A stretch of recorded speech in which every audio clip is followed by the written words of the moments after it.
Hey everyone, What If Fan here, bringing you another exciting part of What If Transmigrated as a Kanto gym leader.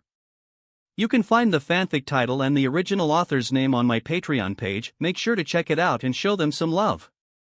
If you enjoy the video, don't forget to like, subscribe, and ring that notification bell so you never miss an upload. Quick update. What If copy system in Naruto will be going on hold soon, since we've nearly caught up with the author.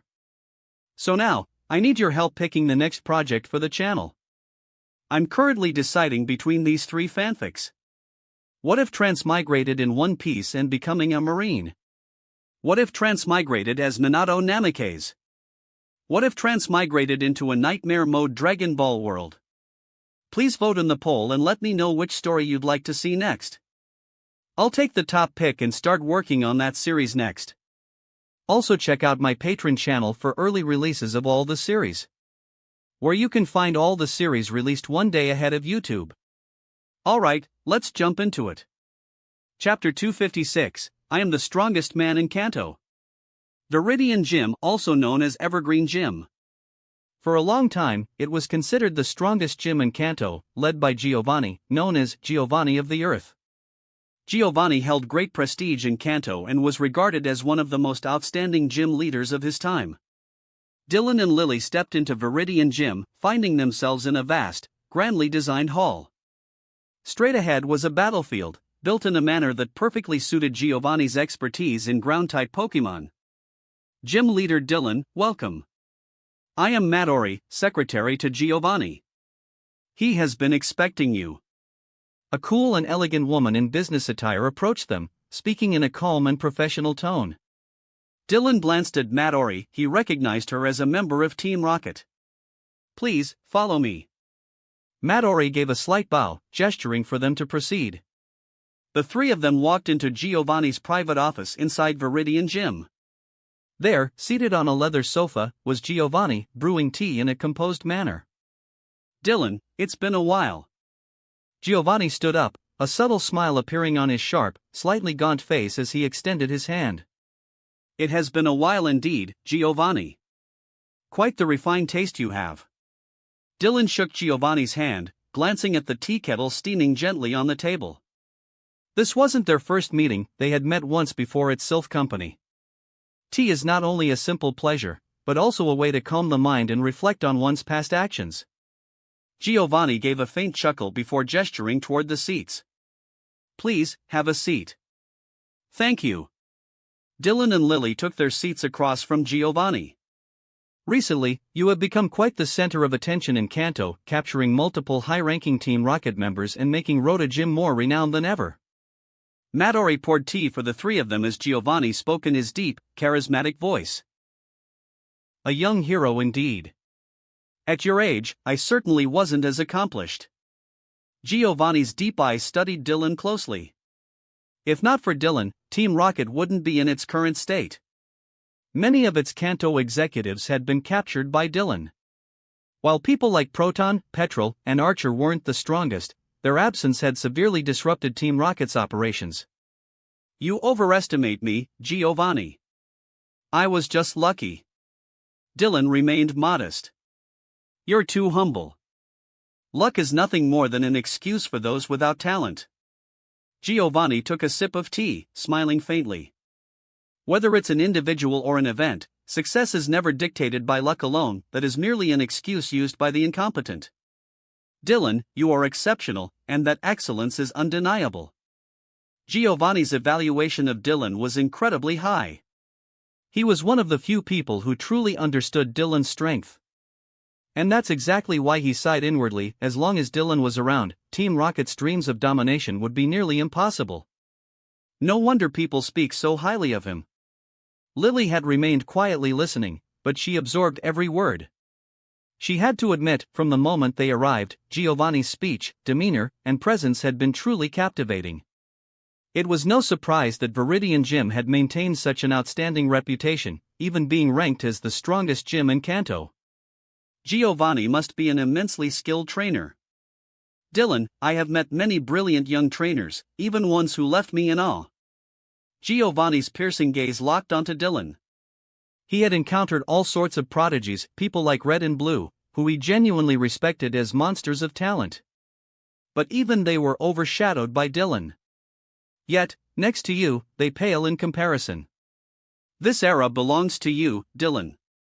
Giovanni concluded his thoughts with absolute certainty. You flatter me, Giovanni. I wouldn't dare make such a claim. Dylan remained humble. Ha ha. Giovanni let out a low chuckle. Dylan, I invited you here today to discuss something important. But before that, I'd like to battle you. His deep, magnetic voice carried a serious intensity. I want to battle you at full power as a trainer, nothing held back. What do you say? A full power battle? Dylan raised an eyebrow. Was Giovanni being serious, or just testing the waters? Of course. It would be an honor to battle you, Giovanni. Dylan responded with a calm smile. Even if Giovanni wasn't truly going all out, battling him was still an invaluable opportunity. The two walked over to Viridian Gym's battlefield, standing across from each other. As the scoreboard lit up, their half-body portraits appeared on either side of the screen. The match will now begin. The competitors are Trainer Giovanni and Trainer Dylan. The battle format is 6v6, with both sides allowed to switch Pokémon freely. The match ends when one side's entire team is defeated. Begin! Midori, acting as the referee, announced the start of the battle. A full battle, huh? It's been a while since I've had one of these. Dylan chuckled softly. This would be his first time engaging in a formal 6v6 battle. Most of his previous battles had been gym matches, which came with rules and restrictions. A full battle meant he could switch freely and use any Pokémon he wanted. Giovanni stood tall and imposing, one hand in his pocket while casually tossing a Pokeball in his other hand. His black, high-end suit emphasized his broad, muscular frame, and his short, dark hair framed a face that remained calm and unreadable. But something was shifting. The atmosphere was changing. The scoreboard's randomizer spun rapidly before finally stopping on Giovanni's side, meaning he would send out his Pokémon first. Dylan. Giovanni looked up, his expression slowly twisting into a menacing smirk. His deep voice dropped into a dangerous tone, his entire aura transforming. Suddenly, the room felt heavy. A dark, sinister pressure began to radiate from him. Seated in the viewing area, Lily's eyes widened in shock. The difference was staggering. In the office, Giovanni had been calm, charismatic, and dignified. But now he looked nothing like a respectable gym leader. This isn't right, why does he seem so different when he battles? Lily shivered. Even more bizarre. Giovanni's earlier words had mocked Lance. His tone and expression were filled with contempt. He genuinely despised Lance. But, why? As far as Lily knew, there was no major conflict between Giovanni and Lance. So why was Giovanni acting like he had a deep grudge against him? Lily felt uneasy. Go, Golem! Giovanni threw his Pokeball, summoning a massive, powerhouse golem that crashed onto the battlefield. Its rock-hard body resembled a giant boulder, with limbs and a head protruding from its core. Beep scanning. Golem, Rock/Ground type, Megaton Pokémon. Ability, Rock Head. Moves, Stone Edge, Double Edge, Explosion, Earthquake, Stealth Rock, Heavy Slam. Description: its body is as tough as stone, strong enough to withstand explosions. It sheds its rocky skin once a year. This golem is insanely strong. This golem was definitely top tier. Listening to the Rotom Pokédex's analysis, Lily was more and more certain this was one of Giovanni's main Pokémon. But what really unsettled her was Giovanni himself. His posture had changed, his face darkened, and his cold, piercing gaze was completely different from the calm, composed leader he had been in the office. What's going on? Did Giovanni always change this much when he battled? And why had he made those comments about Lance? Lily had never heard of any major conflict between Giovanni and Lance, but judging by his tone, Giovanni clearly had some deep-seated hostility toward him. Lily frowned. Something wasn't right. Dylan's golden eyes flickered as he studied Golem. A true main Pokemon, huh? That meant Giovanni wasn't holding back at all. Well, Golem's weaknesses are pretty well known, Dylan muttered, smirking slightly as he tossed his Pokeball. Go, Toxapex. A small, deep blue creature with spiny, violet tentacles emerged onto the battlefield. It lifted its two front limbs, revealing the sinister face hidden beneath its shell. Toxapex, huh? Giovanni's dark smile didn't waver. This is my domain, Dylan. You move first. His hands stayed tucked into his pockets, but his expression was eerily calm, almost too calm. Then I won't hold back, Toxapex, toxic spikes. Dylan's voice rang clear as his Toxapex swiftly unleashed a wave of toxic energy. Dark purple spikes scattered across Giovanni's side of the field, embedding into the ground. Giovanni's smirk widened slightly. Stealth rock, he ordered. Dylan's eyes narrowed. Golem lifted its arms, summoning jagged, floating rocks that hovered ominously around Dylan's side of the field. At the same time, Toxapex's toxic spikes exploded into the air, dispersing a sinister purple glow before settling back into the battlefield. Both sides had successfully set up hazards. Your strategies are already widely known, Dylan, Giovanni remarked casually. Kanto's trainers have improved dramatically thanks to you, this is your doing. His voice wasn't mocking, it was simply stating a fact. Dylan remained silent, letting him continue. As more and more trainers challenged Rota Gym, your strategies became widely adopted. Many of those who suffered ended up learning from you. The toxic spike strategy was infamous at this point. Poison-type Pokemon were rising in usage across Kanto, all because of Dylan's influence. So Giovanni countered with Stealth Rock? Dylan raised an eyebrow. Toxapex, use Scald.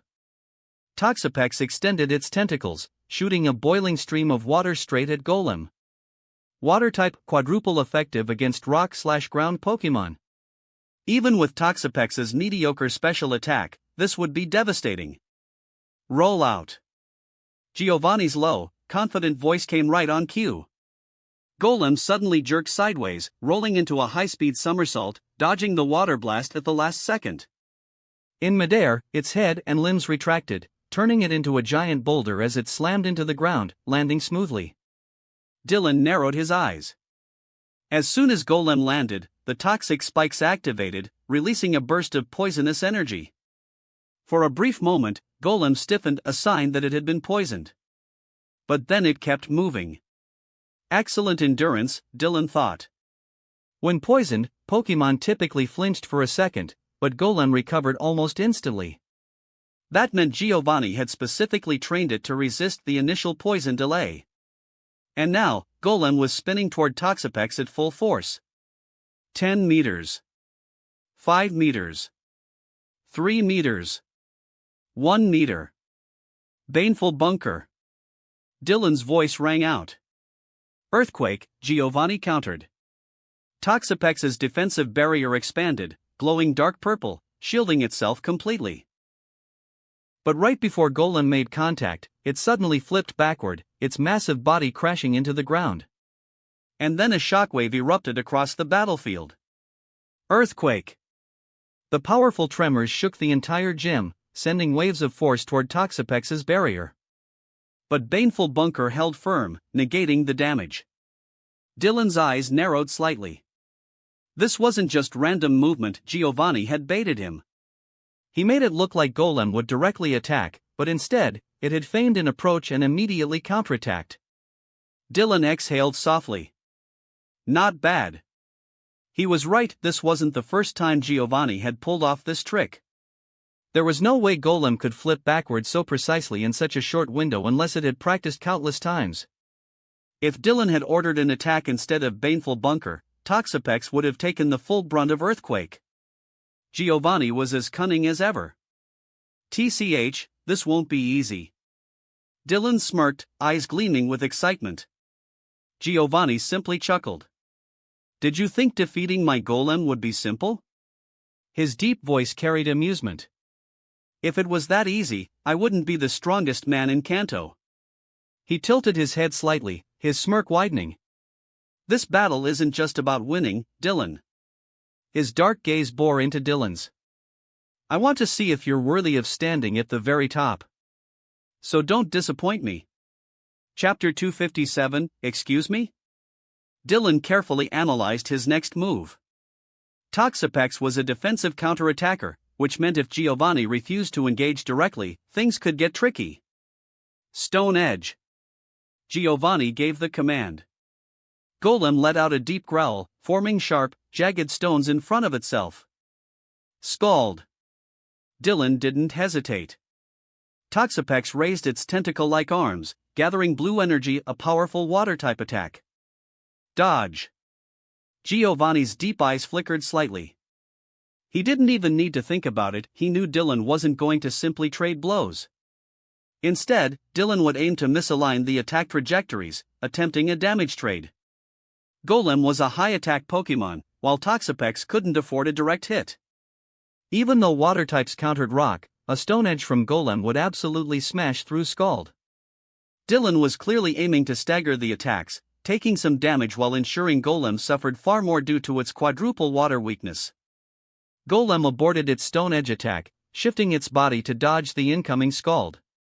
As it moved, the toxic spikes activated once more, its poison seeping further into Golem's body. Impressive, Dylan. Against you, a standard battle approach won't gain much ground, Giovanni admitted. The battle had barely begun, yet it was already clear how well they both understood each other's tactics. Are you finally going to attack, then? Dylan smirked. As you wish. Giovanni's lips curved slightly. It was time to get a little more aggressive. Golem, dig. Golem lowered its head, burrowing swiftly into the battlefield. Toxapex had no real counter to dig. Iron defense. Dylan quickly adjusted his strategy. Toxapex's body shimmered with a metallic sheen, boosting its defense by 2 stages. The ground beneath it suddenly cracked, and Golem burst out, slamming into Toxapex with full force, a ground-type attack against a poison type. Toxapex let out a pained cry, clearly feeling the super-effective hit. But the problems didn't stop there. As it was knocked backward, it collided with Stealth Rock, causing an explosion of sharp stone shards. Giovanni had planned this perfectly. Dig's impact had pushed Toxapex right into the Stealth Rock trap. Earthquake. Scald. Giovanni quickly followed up, while Dylan countered immediately. As Golem raised its foot, a dark purple glow spread across its body. The poison damage from toxic spikes was intensifying. Golem groaned, but endured it, slamming the ground hard, triggering a massive earthquake. The ground shook violently, sending shockwaves toward Toxapex. At the same time, Toxapex hurled its Scald attack, launching a pressurized jet of boiling water straight at Golem. Both attacks landed. Toxapex shuddered in pain from the earthquake, its defense barely holding up. But Golem let out a deep roar, stumbling backward from the Scald. The water-type move was brutally effective, dealing massive damage despite Golem's bulk. Ha, not bad. Giovanni chuckled. Though Golem had taken heavy damage, it had successfully dealt significant blows in return. But Golem had now suffered 3 rounds of poison damage, meaning its time was limited.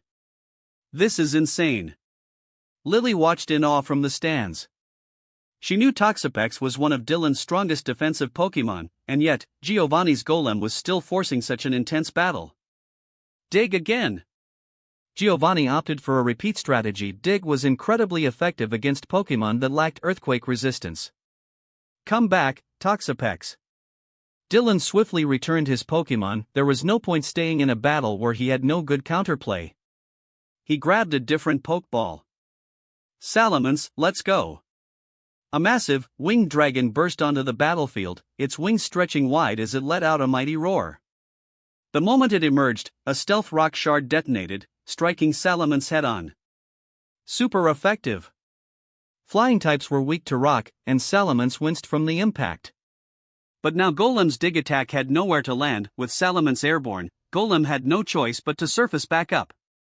Return, Giovanni said calmly, recalling Golem.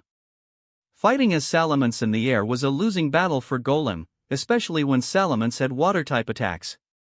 Giovanni retrieved a new Pokeball. Glisker, let's go. A large, bat-like scorpion materialized in the air. It hovered menacingly, its sharp pincers clenching, ready for combat. Rotom Pokédex beeped, displaying its stats. Glisker, ground/flying type, Fong Scorpion Pokemon ability, Hypercutter moves. Swords Dance, Crab Hammer, Earthquake, Night Slash, Acrobatics, Quick Attack, Ice Fang. This Glisker is strong, too. Lily's eyes widened as she read the Pokédex entry. Dylan immediately called out, Defog. Salamence roared, flapping its massive wings. A powerful gust of wind swept through the battlefield, clearing away the stealth rock and toxic spikes. The hazards were completely removed. A strong wind buffeted Glisker, but it barely reacted, its gaze remained locked on Salamence. We'll need to watch out for Ice Fang. Dylan frowned slightly. He owned a Glisker himself, so he knew how it worked. Glisker had access to Ice Fang, and Giovanni wouldn't hesitate to use it against Salamence. Hurricane. Salamence roared again, whipping up a massive tornado of wind, sending it straight toward Glisker. Quick Attack. Giovanni's eyes gleamed. A burst of white light flared from behind Glisker as it suddenly accelerated downward, skimming just above the ground.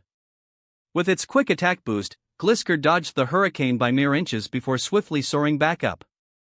Now, it was rapidly closing the distance to Salamence. Stone Edge. Salamence flapped its wings and pulled back, summoning sharp, floating stone blades in front of itself. Stone Edge shot forward at high speed, but Glisker once again demonstrated its incredible gliding technique, shifting sideways midair to dodge the incoming attack. At this moment, Glisker had already closed the distance to Salamence. Ice Fang.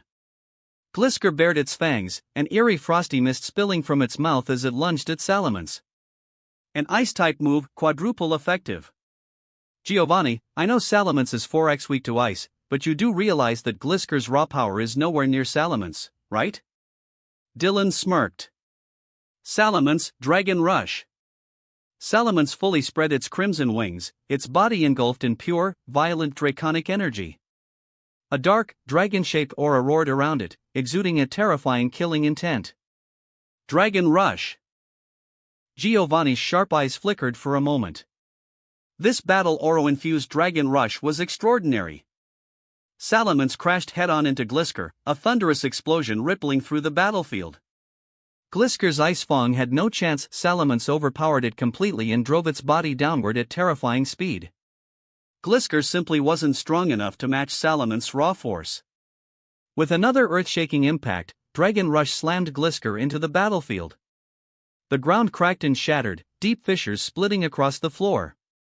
Glisker let out a painful shriek. Although Dragon Rush wasn't super effective, the sheer brute force behind it was overwhelming. Pin it down, you scald.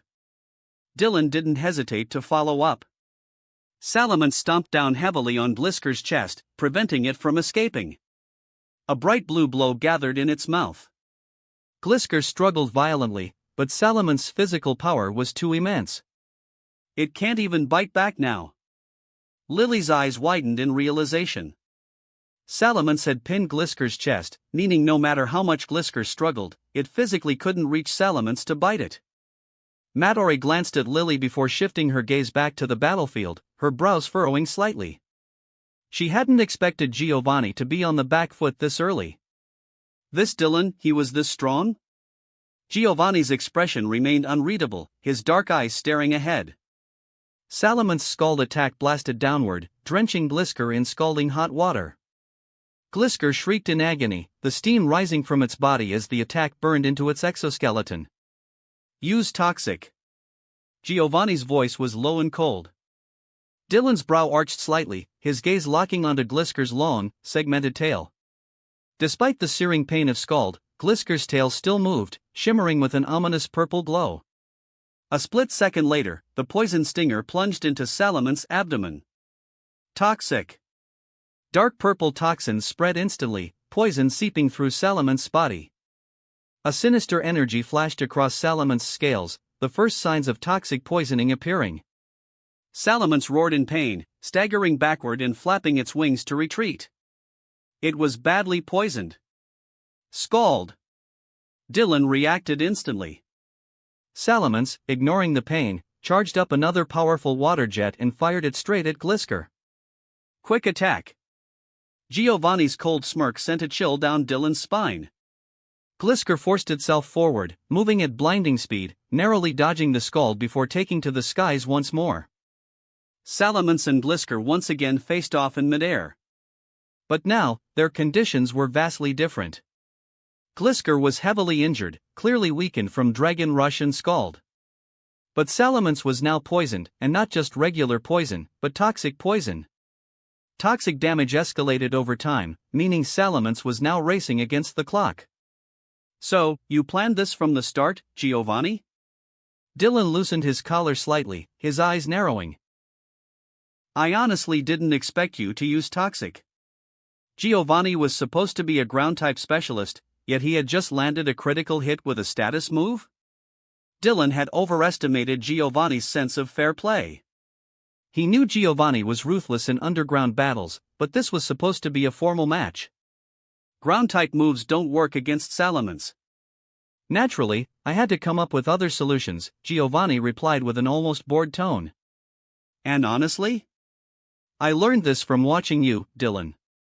Giovanni chuckled, his voice low and magnetic, exuding his usual charisma. I've watched many of your battles.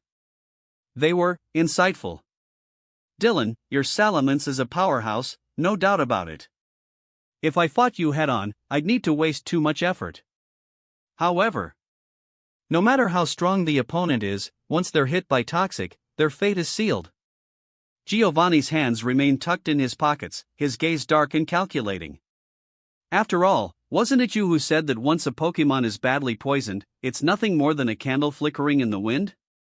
Dylan gave Giovanni a deadpan stare. Excuse me? Chapter 258, Fun.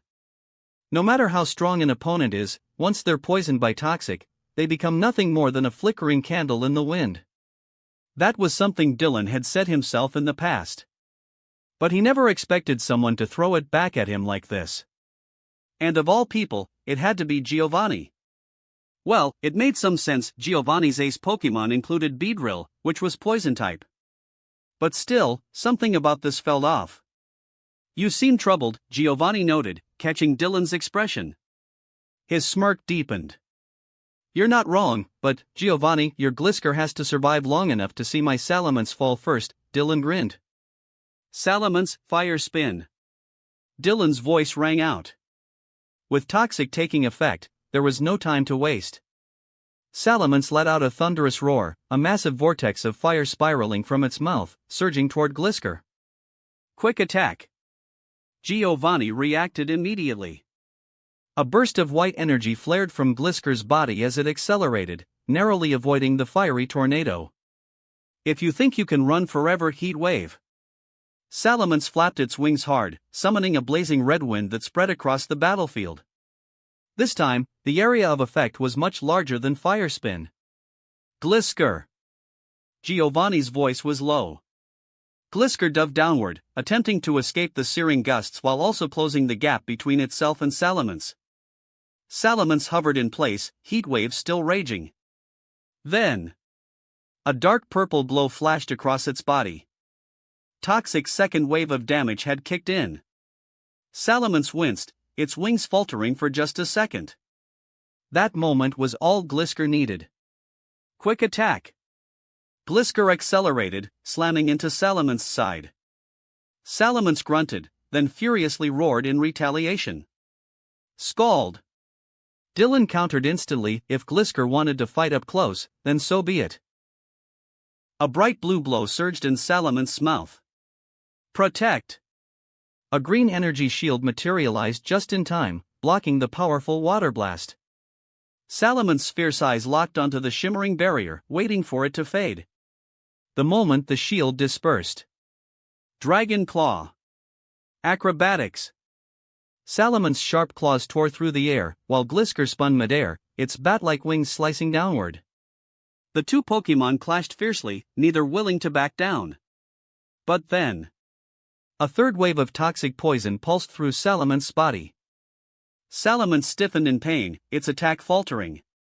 Glisker seized the opportunity, twisting midair and slamming its long scorpion tail against Salaman's. Bam! Salaman's body lurched downward, barely managing to stay airborne. Ice Fong. Giovanni didn't hesitate. Glisker's fangs gleamed with a cold, blue frost as it lunged straight at Salaman's exposed neck. I won't let you, flamethrower. Dylan called out urgently. Salaman's forced itself to endure the pain, opening its mouth and releasing a blazing inferno. Giovanni's sharp eyes narrowed. He had underestimated Salaman's sheer endurance. Boom! The flames collided directly with Glisker, engulfing it in a fiery explosion. Glisker shrieked as it was blown backward. Scald! A massive jet of scalding water followed immediately after. Quick attack! Glisker barely stabilized itself midair, dodging just in time. Both Pokémon faced off once again, breathing heavily. But now, they were in vastly different conditions. Glisker was severely weakened, barely able to keep itself steady. But Salamence was now experiencing Toxic's fourth wave of damage. Dylan could already see it, Salamence was at its limit. Lily, watching anxiously from the stands, clasped her hands together. Hold on, Salamence. But then, Glisker burst forward, slamming into Salamence's neck with quick attack. Salamence growled in pain. The fourth toxic pulse hit. It was unbearable. Scald! Ice Fong!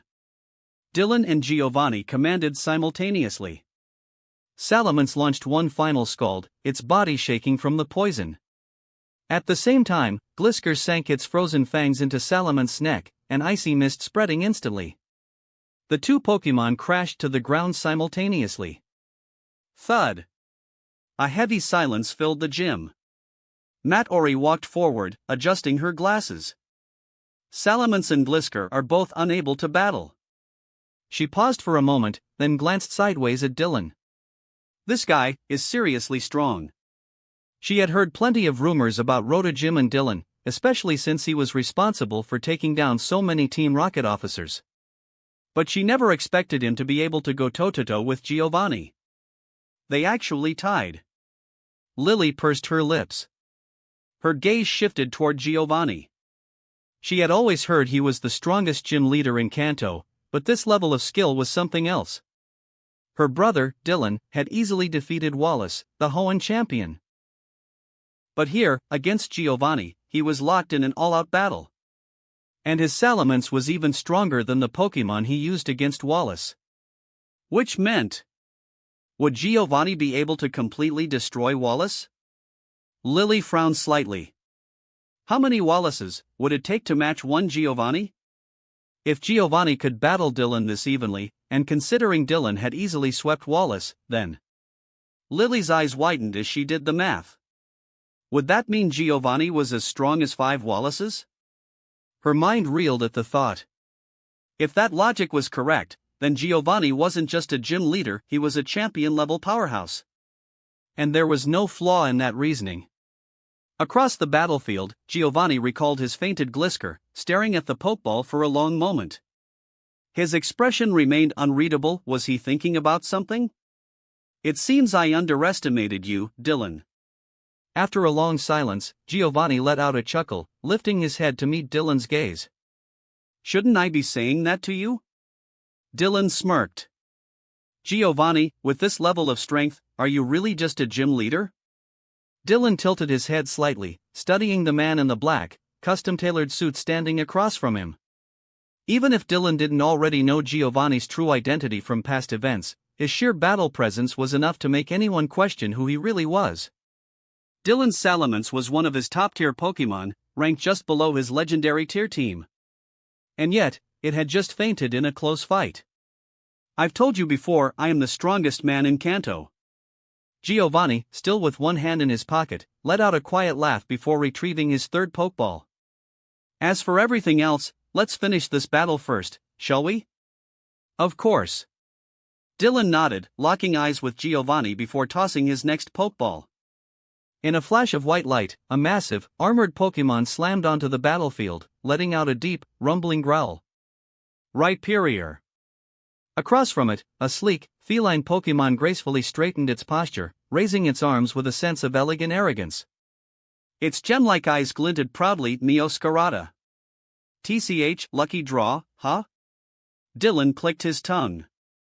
Rhyperior was quadruple weak to both water and grass. Even with solid rock reducing super effective damage, it was still a 3x weakness. Not switching? Dylan smirked. Typing advantages are just numbers, Giovanni said smoothly, completely unfazed.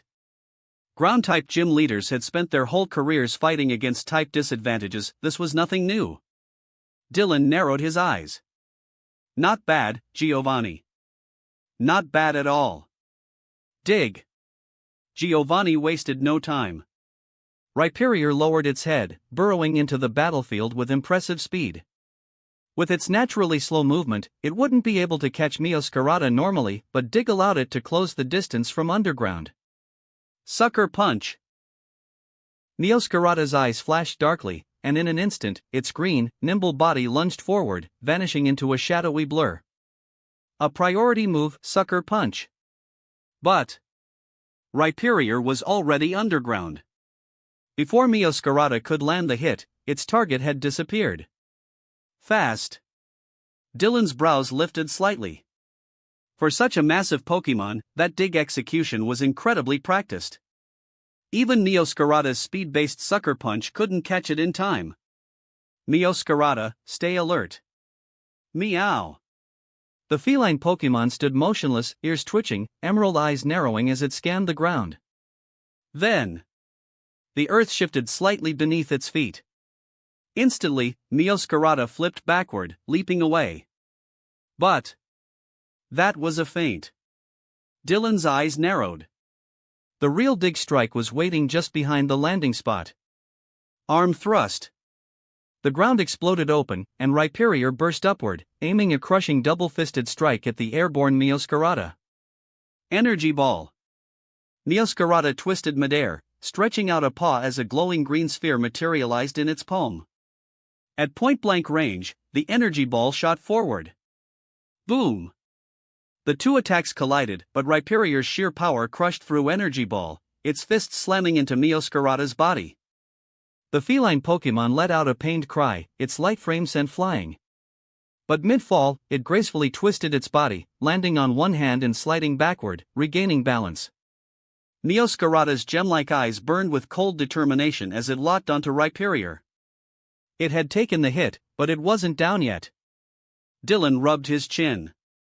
Rhyperior's attack is no joke. Even with energy ball dampening the damage, arm thrust still hit like a truck.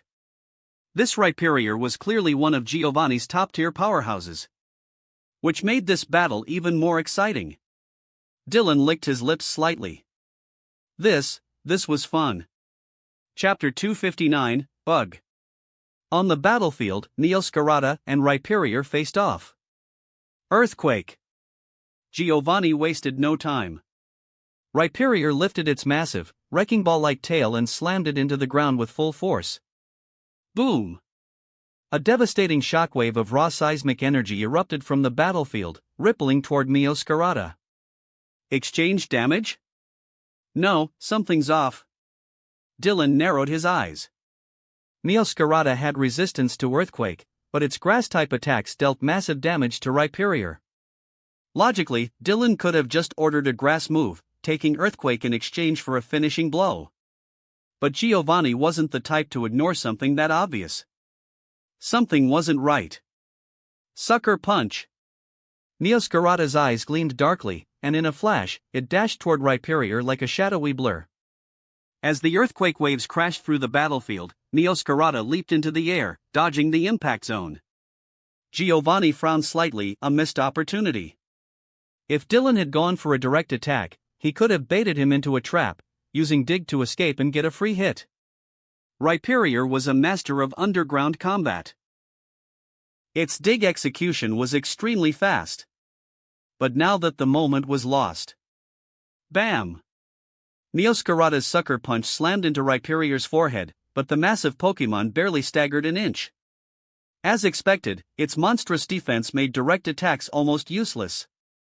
Heat crash. Rhyperior roared, its body suddenly bursting into flames. A fire-type version of Heavy Slam. The heavier the user compared to its opponent, the stronger the attack, and Rhyperior was significantly heavier than Meowscarada. A wall of flames surged forward, the massive Pokémon charging like a meteor of destruction. Dodge!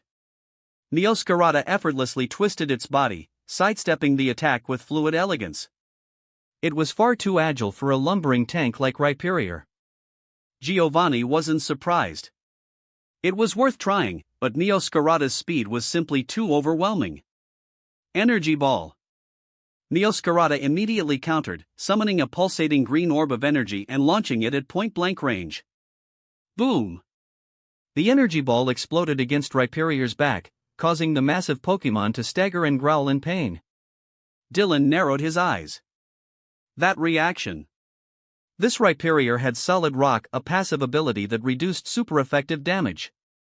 Without it, that energy ball would have done far more damage. Giovanni remained calm. Stone Edge. Sharp, floating jagged rocks materialized around Rhyperior. Magical Leaf. Meowscarada whipped its arm, sending a swarm of glowing green leaves at Rhyperior. Clang! Clang! Clang! The Stone Edge easily smashed through the magical leaf attack, overpowering it as the remaining stone blades shot toward Meowscarada. Meowscarada leaped gracefully, dodging the projectiles. But when it looked back, Rhyperior was gone. A black hole of a dig tunnel remained in its place. It's underground again. Stay sharp. Meowscarada narrowed its eyes, ears twitching cautiously. Double team. Meowscarada split into 8 afterimages, spreading out across the battlefield. A classic evasion tactic, and unlike in the games, it worked visually in real battles. With so many copies, an underground attacker would struggle to find the real target. But suddenly, the ground trembled beneath one of the Meowscarada clones. Dylan's brow twitched. This fast? In the blink of an eye, Rhyperior burst from the earth, targeting the correct Meowscarada in an instant. Superpower. Rhyperior's fist glowed red-hot, its entire body radiating pure brute force. If that landed, Meowscarada was finished. Acrobatics. Meowscarada's white aura flared as it suddenly flipped midair, using the power of acrobatics to boost its evasive maneuver. Rhyperior's superpower punch just barely missed, smashing into the ground with a thunderous crash. Dylan exhaled slightly. That was too close. Giovanni smirked. You should have known, Dylan. Rhyperior may be slow, but underground, it doesn't need speed, it senses pressure. Your double-team illusions didn't have real mass. Rhyperior could immediately tell which one was real. Dylan's eye twitched. That was the same trick he used when controlling Garchomp underground. No wonder Giovanni saw through it. TCH. Leaf Storm. Meowscarada's body shone bright green, a massive whirlwind of razor-sharp leaves bursting from its form. Boom! The full-powered grass-type attack engulfed Rhyperior, slashing through its rocky hide mercilessly. Rhyperior bellowed in pain, the storm shredding through its defenses. When the attack finally ended, Rhyperior was badly battered, but still standing. Its deep, labored breathing filled the battlefield. It wasn't down yet, but it was heavily weakened. Dylan smirked. That ability of yours saved you, but you're at your limit now. Flower Trick. Meowscarada whipped its bouquet, sending a deadly red flower hurtling toward Rhyperior. Still weakened from Leaf Storm, Rhyperior had no chance to dodge. The moment it struck. Boom! A massive explosion of petals and energy engulfed Rhyperior. As the dust settled, Rhyperior remained motionless, eyes shut. Rhyperior is unable to battle. Meowscarada wins. Midori announced the result, adjusting her glasses slightly. She gave Dylan a long sideways glance. This guy really is insane. Even she had heard the rumors about Dylan and Rota Gym. After all, he was responsible for taking down so many Team Rocket officers. But actually seeing him fight Giovanni on equal ground? That was unreal. Yes. Lily clenched her fists in excitement. Her brother had won the round. An impressive Mioscarada. Giovanni recalled Rhyperior, offering a nod of approval. That last dodge into acrobatics was perfectly executed. If it had been even a second slower, Rhyperior's superpower would have ended the fight right there. Not many trainers could react that quickly. Mioscarada flicked its tail smugly, obviously enjoying the praise. Dylan, you may have won this round. Giovanni retrieved his fourth pokeball. But let's see how you handle this one. The pokeball burst open. Dugtrio. On the battlefield, Dugtrio's 3 round heads bobbed slightly, each one subtly different in size and expression. Beep scanning. Dugtrio, ground type, mole Pokemon ability, arena trap moves, Fissure, Earthquake, Earth Power, Dig, Slash, Sucker Punch, Sand Tomb, Stomping Tantrum. Lily's eyes flicked to the Rotom Pokédex screen. This Dugtrio was ridiculously strong. And more importantly, Arena Trap. That meant Dylan couldn't switch out Mioscarada. Arena Trap, huh? Dylan muttered, glancing at the fine grains of sand slowly swirling around Mioscarada's feet. A classic Dugtrio strategy: lock the opponent in and wear them down. But it wasn't a problem. Because Mioscarada knew U-turn. Rock Slide. Giovanni's calm command came immediately. Dugtrio let out a sharp cry, summoning a barrage of large boulders that rained down toward Mioscarada. Sucker Punch. Mioscarada's eyes flashed dark, its sleek green body blurring as it lunged forward at lightning speed. But Dugtrio vanished into the ground in an instant. The attack missed. Mioscarada landed lightly on the battlefield, eyes darting around warily. Dugtrio had disappeared. For Dugtrio, digging underground wasn't just a move, it was an instinct. Sand Tomb. A smirk curled at Giovanni's lips. The battlefield began to shift, the ground beneath Mioscarada slowly turning into a swirling vortex of sand. A ground-type trap move, it would continuously damage the target while restricting movement. Mioscarada's eyes narrowed as it instinctively leapt backward, but the sand tomb kept expanding. The swirling sand spread across the battlefield, pushing Mioscarada closer and closer to the edge. In the very center, Dugtrio poked its heads out briefly, shifting slightly before disappearing again. Dylan, what now? Giovanni mused. Dylan studied the battlefield. That Dugtrio was playing dirty. Its constant underground movement made it nearly impossible to target directly, and the expanding sand tomb was slowly backing Mioscarada into a corner. If I had Earthquake, this would be easy, Dylan muttered under his breath. Earthquake could collapse the sand traps and flush Dugtrio out, but Mioscarada didn't know it. Fine. They'd force Dugtrio out another way. Frenzy Plant. Mioscarada's deep voice rumbled, its entire body glowing with intense green energy. Boom! The battlefield trembled as massive thorn vines erupted from the ground, writhing and twisting like a storm of living blades. One by one, the vines ripped through the swirling sands, shattering the sand tomb completely. Dugtrio barely managed to surface, only to be met with a wall of oncoming vines. A direct hit was imminent. But Giovanni only smiled. As expected. Dugtrio, Fissure. Dugtrio thrust its heads forward, its entire body shaking violently. A deep, jagged crack ripped through the battlefield, heading straight for the stunned Mioscarada. A one-hit KO move in the games. But in reality, Fissure was just an overwhelmingly powerful ground-type attack. Mioscarada couldn't move. Not because of Sand Tomb, but because of Frenzy Plant's cooldown. Boom! The ground erupted, and Mioscarada let out a cry of pain, its body slammed with raw seismic force. When the dust settled, Mioscarada lay motionless. Mioscarada is unable to battle. Dugtrio wins. Matori pushed up her glasses, glancing sideways at Dylan. That Dugtrio. Lily frowned slightly. This wasn't a normal Dugtrio. Dylan remained silent for a moment before recalling Mioscarada. You did great. Then, he looked up at Giovanni, smirking. Not bad. Not bad at all. But how would Giovanni handle this? Dylan plucked a luxury ball from his belt. Let me introduce you to something special. The Pokeball opened with a brilliant flash, and a large, armored insectoid Pokemon landed in front of Dylan. Its body was covered in sleek, violet plating, and a large, high-tech cannon rested on its back. Its glowing red eyes burned coldly, radiating an unnerving mechanical precision. Genesect. The extinct hunter revived by science.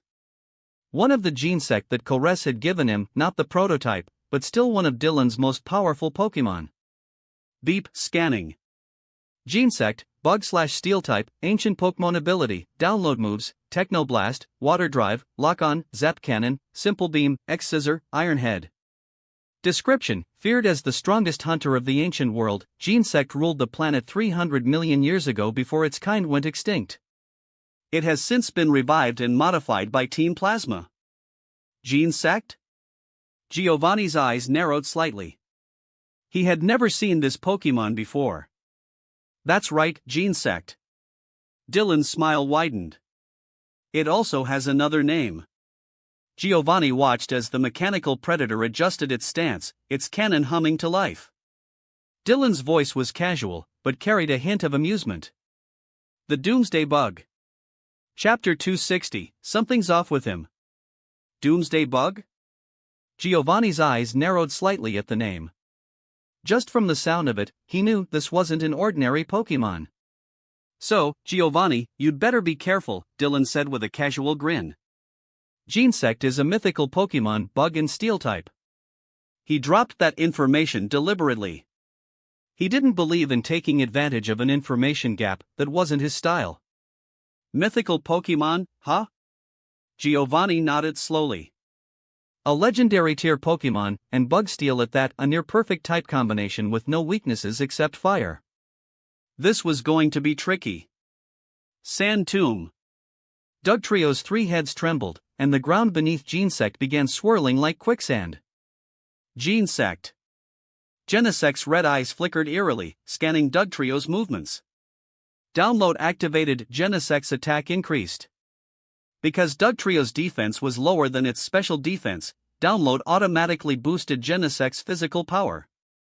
The robotic predator didn't hesitate. With a burst of energy, it lifted off the ground. Flying capabilities? Giovanni murmured. This just got worse. He hated dealing with flying Pokemon. As a ground-type specialist, airborne opponents were always a problem. Especially ones that hit this hard from a distance. Techno Blast.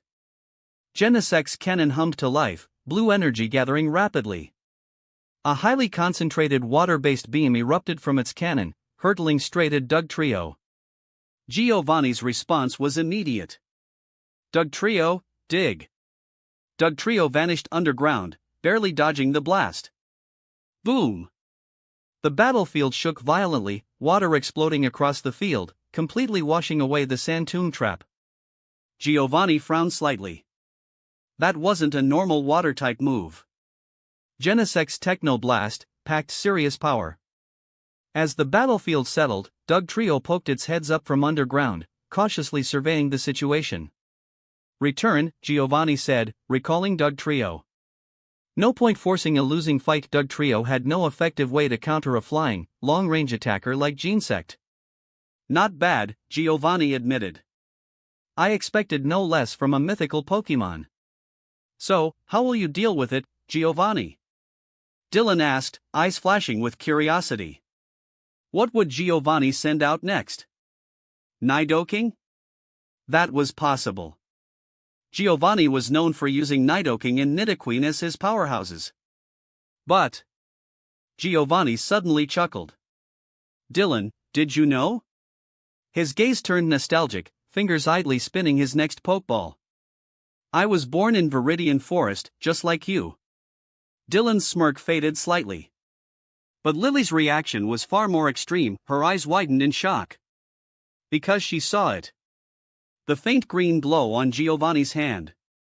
That wasn't Pokemon energy. That was his own power. Giovanni had Viridian aura? This was never mentioned anywhere. Her thoughts raced. Giovanni, chosen by Viridian Forest? No one had ever spoken of this before, not even rumors. Viridian aura, Dylan said, eyes narrowing slightly. Giovanni, that's something you've never told anyone. Giovanni smirked, the green glow fading from his hand. I never cared for it, he said calmly. Ever since he had become the leader of Team Rocket, he had barely used this ability. Viridian aura represented harmony with nature. But Giovanni had long since abandoned that path. It was ironic, he sought to control the world through money and Pokemon, yet nature had once chosen him. Dylan, Giovanni said, his voice lower now, more serious. You and I are more alike than you think. His eyes gleamed with something almost dangerous. Unlike Lance. A sharp sneer curled at his lips. Lance is too extreme. He won't end well. Lily froze. That's not something a gym leader should say. She was certain of it now. Something was seriously wrong with Giovanni. Dylan's gaze remained calm. If Lance heard you say that, he wouldn't be happy, Giovanni. But you wouldn't care, would you? Giovanni murmured. He leaned forward slightly. Dylan, tell me. Do you truly like the Pokemon League? Silence. Dylan didn't answer right away. Finally, he exhaled. It's fine, I suppose. I don't hate it. The world would be a mess without it. He meant it. Dylan wasn't some noble, self-sacrificing hero. But he knew that without the Pokemon League, things would descend into chaos. Sure, the league had its corrupt officials. But people like Charles Goodshow, Stephen, Cynthia, Alder, and even Wallace, they were genuinely trying to do good. And then there was Lance. Lance hated corruption with every fiber of his being. He wanted a world where justice was absolute. But Giovanni was right about one thing. Lance was too extreme. His worldview was dangerously rigid. People who refused to bend eventually broke. You're not wrong, Giovanni murmured, watching Dylan carefully. But we've talked enough. He finally lifted his Pokeball. It's time for my fifth Pokemon. He tossed it. BZZZZZZZZT. A familiar buzzing filled the air. A yellow insectoid Pokemon hovered before Giovanni, its long, twin stingers gleaming sharply. What? Lily blinked. Of? Beedrill? But something was off. Dylan's gaze sharpened slightly. He recognized this Beedrill. He had seen it once before deep underground in Celadon City. It was this Beedrill that had swooped in and rescued Archer and Proton from him. And now, it was standing before him again. Huh, Dylan said, tilting his head. Funny running into you again.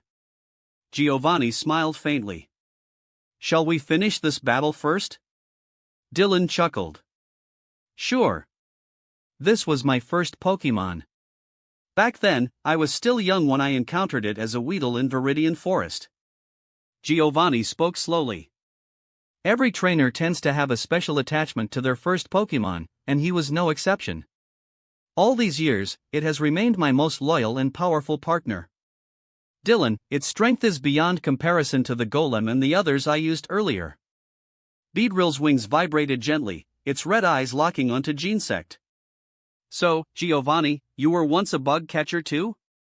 Dylan sized up the Beedrill and teased Giovanni. Ha! In a sense, I suppose I was. Giovanni was slightly surprised, but after a brief pause, he chuckled and nodded. After all, his first Pokemon was a Weedle, calling him a bug catcher back then wasn't wrong at all. Well, I'll have to test its strength myself. Dylan glanced at Giovanni standing behind Beedrill. This Beedrill was only his fifth Pokemon? Then what was Giovanni's final Pokemon?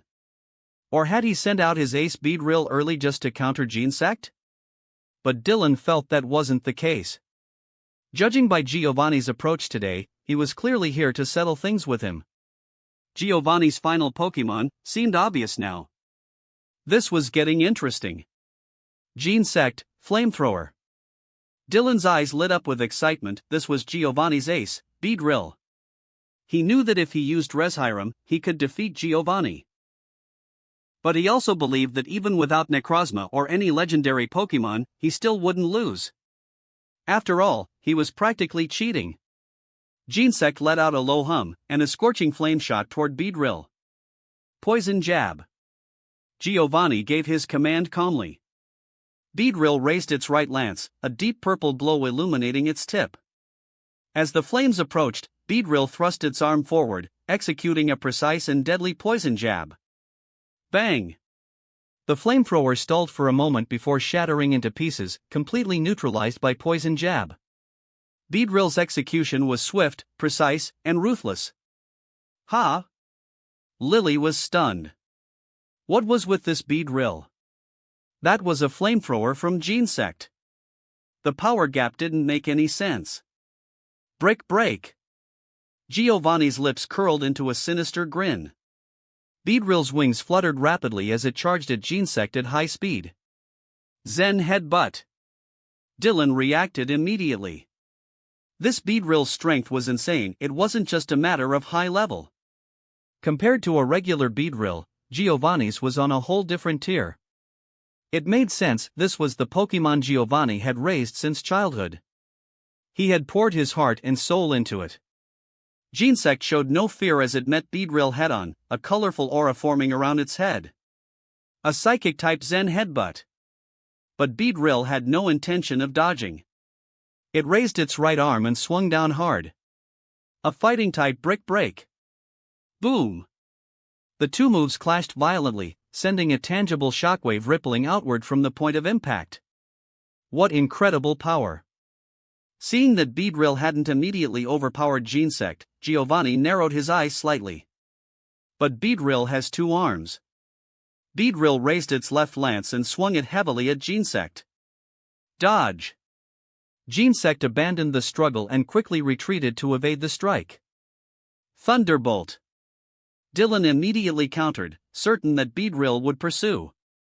Sparks crackled around Genesect, and sure enough, Beedrill was already lunging forward with its lance raised.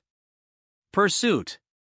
Electricity surged forth, striking Beedrill directly and halting its advance. But in the next instant, Beedrill powered through the thunderbolt, closing in and driving its dark glowing lance into Genesect's chest. A vicious pursuit attack. Genesect let out a cry of pain as it was blasted backward like a cannonball, crashing hard into the ground, kicking up a cloud of dust. That Beedrill is insanely strong. Watching Beedrill dominate Genesect, Lily gasped in disbelief. Genesect was a mythical Pokemon that her brother had fully trained. And yet, it was being overpowered by a Beedrill? Who would believe that? Not even a single advantage. Dylan gazed at the Beedrill hovering in the air. Its power and speed were exceptional, and its special defense seemed remarkable as well. Then again, that was expected. Even normal Beedrill had similar traits, but Giovanni's Beedrill was far superior. Still, it wasn't unbeatable. The fact that Genesect had been able to hold its ground proved that much. Once he defeated Beedrill, Giovanni's final Pokemon would finally be revealed. That wraps up this part of What If Transmigrated as a Kanto gym leader. Thanks so much for listening. As always, new parts drop every 4 days, so be sure to stay tuned. Quick reminder. What If copy system in Naruto will be going on hold soon, since we've nearly caught up with the author. So now, I need your help picking the next project for the channel. I'm currently deciding between these 3 fanfics.